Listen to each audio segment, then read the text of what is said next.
તું તારે તું કર.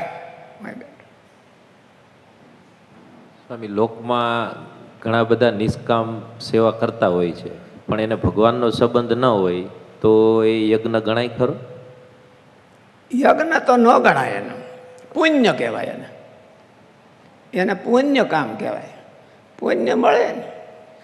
આમાં તો ભગવાન એવું કહે છે ને કે આ મેં પ્રવર્તાયો છે એટલે એને હોતે યાદ કરવા જોઈએ, એને જોડવા જોઈએ, એને ક્યાંક રાજી, એનો કંઈક સંબંધ હોવો જોઈએ તો યજ્ઞ કહેવાય. યજ્ઞ છે એ કોને માટે થાય છે? ભગવાનને માટે થાય. તો ભગવાનને ભગવાન સાથે જોડાવા માટેનું સાધન છે આ, પુણ્ય માટે જોડાવાનું સાધન નથી.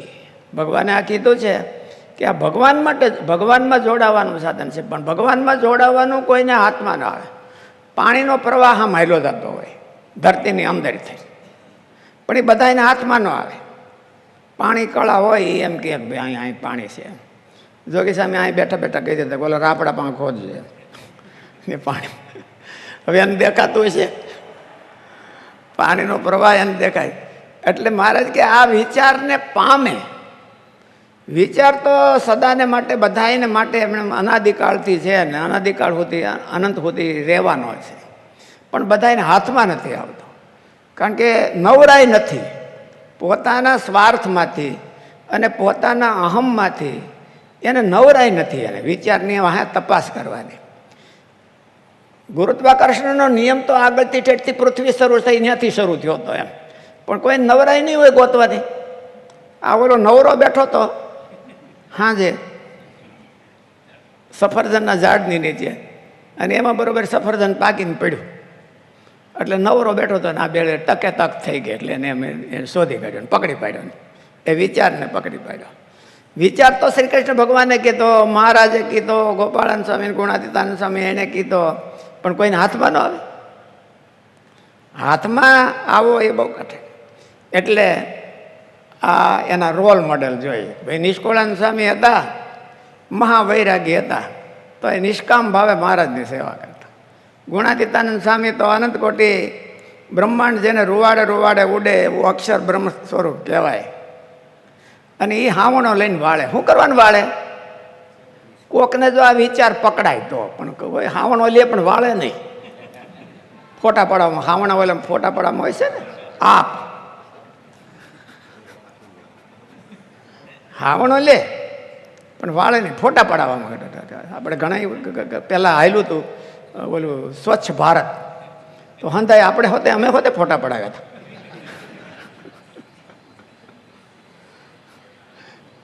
એટલે ગુણાતીતાનંદ સ્વામીએ ફોટા પડાવવા, ફોટો ફોટો તો છે જ નહીં, હાવણા વાળો ફોટો આપણે કે ગોતવો પડશે કે બનાવી. હવે તો બનાવી નાખે. આ સ્વામીને કહી ઓલું એઆઈમાં બનાવી દે ગુણાતીતાનંદ સ્વામીનો હાવણા વાળો ફોટો.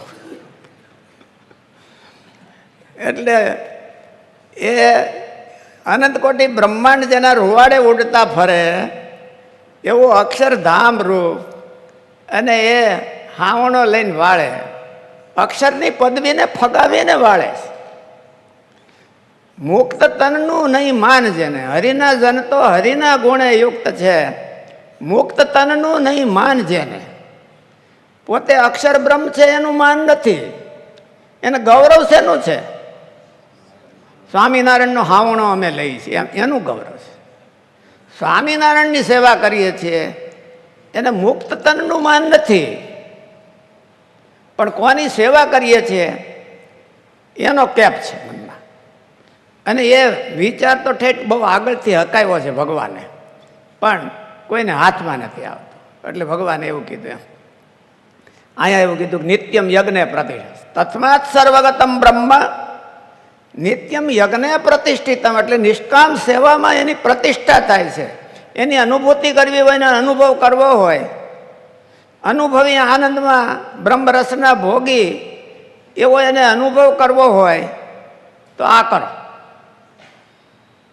માળા ફેરવો તો તમને શાંતિ થાય એમાં ના નહીં, પણ અનુભવ કરવો હોય તો આ કરો. અનુભવ જો કરવો હોય તો કાંઈક તો થોડોક સ્વાદ ત્યાગો, કંઈક થોડુંક તો માલિપાથી કીટું જામી ગયું છે એને ઉખેડો. નકરું એમને જમાવટ જ કરવી છે એથી, અને એમ પ્રતિષ્ઠા ન થાય, એની અનુભૂતિ ન થાય એની. એટલે નિત્યમ યજ્ઞે પ્રતિષ્ઠિત તસ્માત સર્વગતમ બ્રહ્મ નિત્યમ યજ્ઞે પ્રતિષ્ઠિતમ. નિષ્કામ સેવામાં એની અનુભૂતિ થાય છે. જો એને કઈ કરવી હોય તો ગાયને દૂધ મેળવવું હોય તો આચરણને જ ઓળખવું પડે. ઓલા આગળ ભાઈ ઝાટકિયા ભાઈ મને સવારમાં પૂછવામાં આવ્યા કે તમે ગાયનું કીધું તો ગાયના શરીરમાં જ દૂધ હોય અને બધું આમ ઓલી ઝરણા વહેતા હોય. મેં કીધું માવું બધાને હોય, જેટલી માવું હોય એના શરીરમાં દૂધ શેડ હાલતા હોય. છોકરાના હાથમાં આવે, ગાયને તો બધાના હાથમાં આવે છે. એટલે એ પામવું પડે છે અને પામવા માટે મહેનત કરવી પડે. અંડરગ્રાઉન્ડ ઝરણા હોય ને કંઈ ઉપર ઉપર થોડા ઝરણા હાલ્યા જતા છે, અંડરગ્રાઉન્ડ ઝરણા હાલ્યા જતા હોય છે. એ અંડરગ્રાઉન્ડ સૃષ્ટિના અંડરગ્રાઉન્ડમાં આ ભગવાનનો પ્રવાહ હાલ્યો જાય છે, ભગવાનની અનુભૂતિનો પ્રવાહ હાલ્યો જાય છે. એ અંડરગ્રાઉન્ડમાં પ્રવાહ હાલ્યો જાય છે. એને પકડવા માટે, એ વિચારને પકડવા માટે, કેચઅપ કરવા માટે એને નિષ્કામ સેવા યોગ કરવો પડે. ગાયને આંચળમાં વળગવું પડે, એમને નિષ્કામ સેવા કરવી પડે. અને નિષ્કામ સેવામાં અહમનો હોતે ત્યાગ કરે ત્યારે થાય. એમ મુક્ત તનનું નહીં માન જોઈને એવું ભગવાને કીધું એમ કે પોતે મુક્ત છે. મને આજ વિચાર આવ્યો કે મહારાજે એક ઠેકાણે લખ્યું છે, મહારાજનું અન્વય વ્યતિરેકપણું કીધું છે. એમાં મુક્તપણું અને બદ્ધપણું જેને અડતું નથી એવું મહારાજ કીધું. અક્ષરનું અન્વય અને વ્યતિરેક, પછી ભગવાનનું અન્વયપણું અને વ્યતિરેકપણું છે.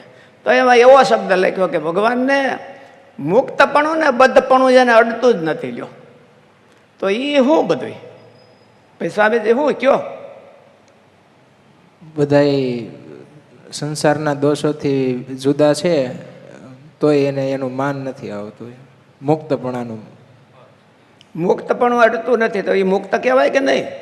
મુક્ત કહેવાય, પણ એના જે ભાવ છે ને એનો મહારાજે મધ્યના 13માં કીધું કે ભાર નથી પડતો, ભાર નથી લાગતો. એમ મુક્તપણાનો ભાર નથી લાગતો એટલે અડ્યું ન કહેવાય. સાચી વાત. ભગવાન બદ્ધ જેવા થાય, ભગવાન બદ્ધ કરતા પણ આસક્ત થાય. મહારાજ કે માણા કરતા ડબલ કામ કરતા હતી કોઈ, અને માણા કરતા અનલિમિટેડ કામ કરતા હતી કોઈ. અને તોય પણ એ માણસ જેવા ન રહે. મુક્તપણું પણ જેને અડતું નથી એટલે એ માણસ કરતા અનેક ગણા કામ ક્રોધાદિક એમાં બતાવે તોય પણ કામ ઓલું કરે. અનંત કોટી બ્રહ્માંડના મુક્ત હોય કોઈ ન કરી શકે. એટલે મુક્ત હોય પાછા બધમાં ન આવે, નકર તો એનું મુક્તપણું વયું જાય. આને કાંઈ મર્યાદા જ નથી. મુક્તપણું પણ જેને અડતું નથી એવું ભગવાનનું સ્વરૂપ છે એમ. એટલે મુક્તપણું પણ જેને, મુક્ત તનનું નહીં માન જેને, અમે તમારા કરતાં જરાક આચરણમાં ઊંચા થઈ ગયા હોય તો અમારે પેનીઓ હોતે ઊંચી થાય કે મને ફણા જ ખાલી અડે, એ પરાયણે અડાડવા પડે એટલે અડે, નકર તો અડવા ન દે. કારણ કે એનું અભિમાન એને આવે છે કે અમે કંઈક છે આના કરતાં ઊંચા છીએ. ભગવાનને ક્યારેય પણ એવું થતું નથી કે હું આના કરતાં બહુ ઊંચો છું. ભગવાન અહીંયા પૃથ્વી ઉપર આવે અને ભગવાનનો મોટો ગુણ સૌશીલ્ય કહેવાય છે. સૌશીલ્ય કોને કહેવાય? મંદેહી સહ નિરંદ્રેણ સંશ્લેષ. મંદેહી સહ, અક્કલ વિનાના હોય એની હારે અક્કલ વિનાના જેવા થઈને રહે, અક્કલ વિનાનો હોય નહીં. એટલે મંદેહી સહ, સંશ્લેષ રહિત, એની હારે એકમેક થઈ જાય.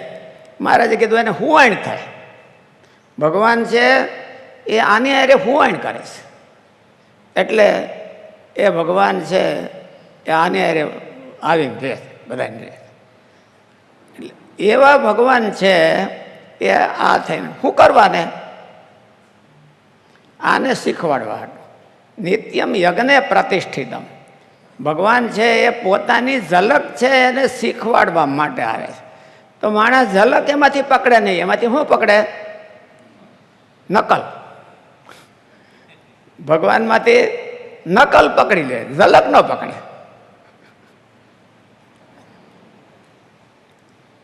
સ્વામી આપે કહ્યું કે નિષ્કામ સેવા કરે તો એને અનુભૂતિ થાય છે, તો એ અનુભૂતિનું સ્વરૂપ કે પોતાને સંતોષ થાય કે શાંતિ થાય કે પછી ભગવાનની અનુભૂતિ થાય, કયા સ્વરૂપે અનુભૂતિ થાય એને? મુક્તાન સ્વામી કીર્તનો લખ્યા ને, અનુભૂતિના કીર્તનો લખ્યા.